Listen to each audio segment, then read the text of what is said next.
I think this box went here, and the other one on the other side. Eric. What? Aquí. Who's calling me? Sí, aquí. Hola, Eric, es un gusto saludarte. Hello. Tell me, how can I help you?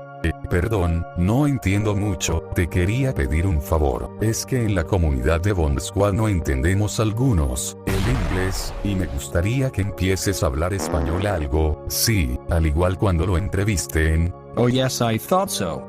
I would like to, but I don't know much Spanish. As some already know, I'm from Florida, and here it's all English. No puede. Ah, qué mal, está bien, perdona la molestia.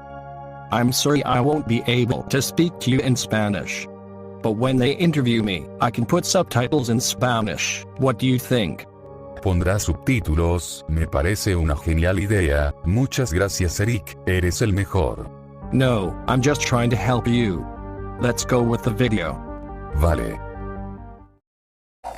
Hi, my name is Eric Froemling, and I'm a hobby game developer here in San Francisco. And today I'm going to talk a little bit about my game Bombsquad.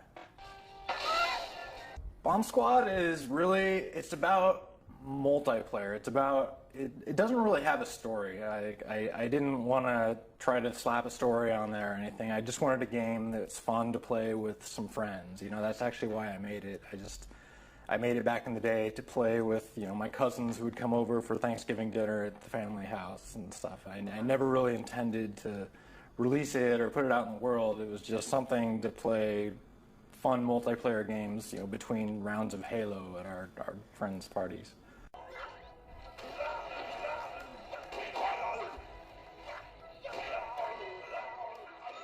I started writing it back in 2003, but there's been several years where it was just collecting dust on a shelf, and you know, I totally forgot about it. And then a few years ago, I just kind of like blew off the dust and picked it up again and decided like, hey, I'm gonna, you know, clean this thing up and throw it out in the world and see what happens. So it's been, you know, like 10 years, but not 10 years of solid work.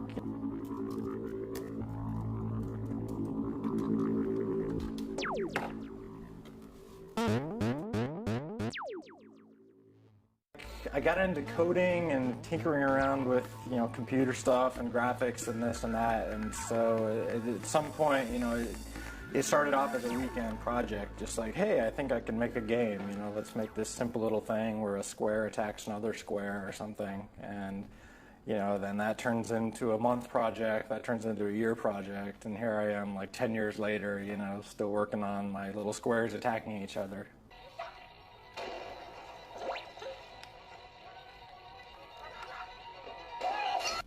It was, well, 2 or 3 years ago when I picked it up again.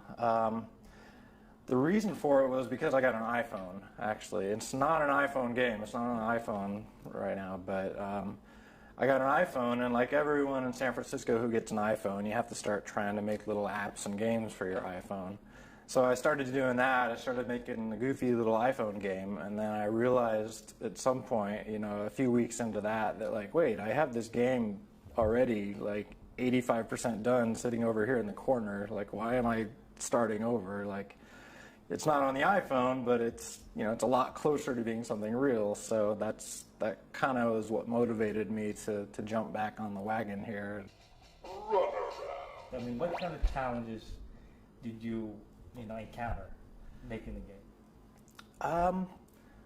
Probably the biggest challenge I found is actually making it, like, limiting it. Like, the first time I tried to make a game, I tried to make it too fancy and tried to plan everything out, and I had this big, you know, roadmap, and I never actually got anywhere, you know. So the biggest challenge was to come up with something simple and to just build on it and make something that's playable. And there's tons of stuff I still want to add to it, like maybe internet multiplayer or some customization stuff where you can make your own characters or make your own maps or make your own little mini game types. So I don't know if I'll ever exhaust all my little additions I want to add to it, but but I'm pretty happy where it is now, though.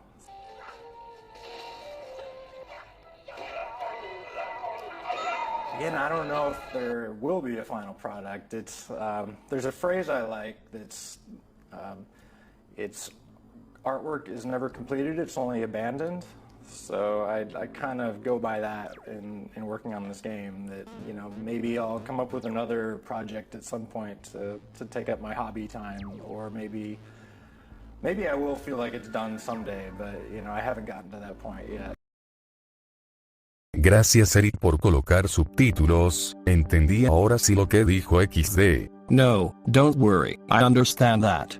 ¿Podrías hacerlo en otras más entrevistas? Yes, of course, I will continue to place more subtitles so that they understand me. But the rest in another video. Muchas gracias. Sí, claro que sí.